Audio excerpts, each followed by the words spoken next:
You can double your income tomorrow, and within 6 months, your brain will convince you that you are just as broke as you were before the raise. Most people assume that financial peace of mind is an endgame prize reserved for millionaires, but behavioral science reveals that the most violent shift in your financial psychology happens at a much smaller, invisible threshold.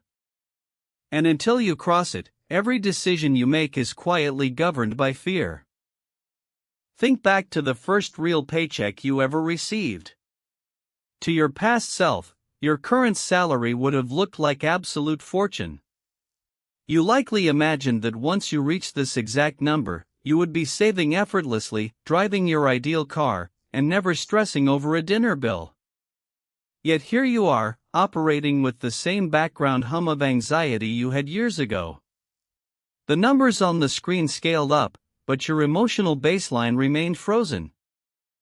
This happens because the human brain did not evolve to accumulate passive reserves, it evolved to adapt to available resources. When your income rises, your brain does not treat the surplus as permanent security. It quietly resets your baseline, turning yesterday's luxuries into today's non-negotiable necessities. When you live with zero liquid margin, your nervous system remains locked in chronic survival mode. Cognitive researchers have demonstrated that financial scarcity consumes significant mental bandwidth. Every choice is filtered through short-term damage control. You take the first mediocre job offer because you cannot afford 2 weeks without income.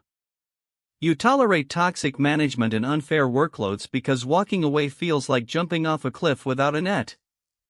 In survival mode, your mind is like a house on fire.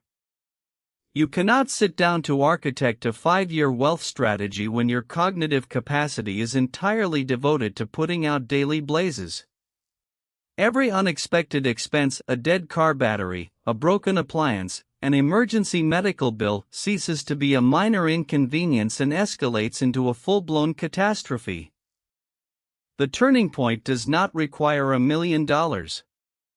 It happens at the precise milestone where your liquid savings cover 3 to 6 months of baseline living costs, a threshold that sits right around $20,000 for most households. Reaching this buffer acts as an emotional circuit breaker. Clinical data shows that holding even a modest cash cushion dramatically reduces circulating stress hormones, effectively turning off the brain's internal alarm system. Suddenly, your mental bandwidth expands. You stop asking how to survive until next Friday, and you start asking how to deploy your capital over the next 5 years. You shift from playing defensive preservation to executing strategic expansion. Consider the physics of moving a massive stone boulder. At the bottom of a steep incline, moving that stone requires total exertion for imperceptible progress. You sweat, you strain, and every dollar saved feels like an agonizing fight against gravity. This is where 90% of people give up, assuming the struggle will always feel this exhausting. $20,000 is the exact crest of that hill. Before this milestone, manual effort does all the heavy lifting. After this milestone, the mathematics of compounding begin pulling the weight alongside you. Look at the raw math. If you save $1,000 a month at an 8% return, reaching your first $20,000 takes roughly 19 months of relentless discipline. It is a slow, grueling climb. But accumulating your second $20,000 does not take another 19 months. It takes 17. Your initial capital is now working as an autonomous partner, generating returns while you sleep. You put in the exact same labor, save the exact same monthly amount, yet you shave 2 full months off the timeline. By the time a portfolio compounds to $400,000, that same $20,000 increment materializes in less than 5 months on pure autopilot. Yet the greatest return on that capital is not mathematical. It is positional leverage. When you live paycheck to paycheck, you possess zero bargaining power in the marketplace. Employers subconsciously sense when a worker is trapped by their own lifestyle overhead. Desperation forces compliance. But holding $20,000 in liquid reserves grants you walking away power. You rarely ever need to spend that reserve. Simply knowing the floor exists fundamentally alters your posture. You speak with quiet authority in meetings. You set clear professional boundaries. You negotiate salary from a position of value rather than panic. Paradoxically, the moment you no longer look desperate for a job is the exact moment the corporate ecosystem rewards you with higher compensation and faster promotions.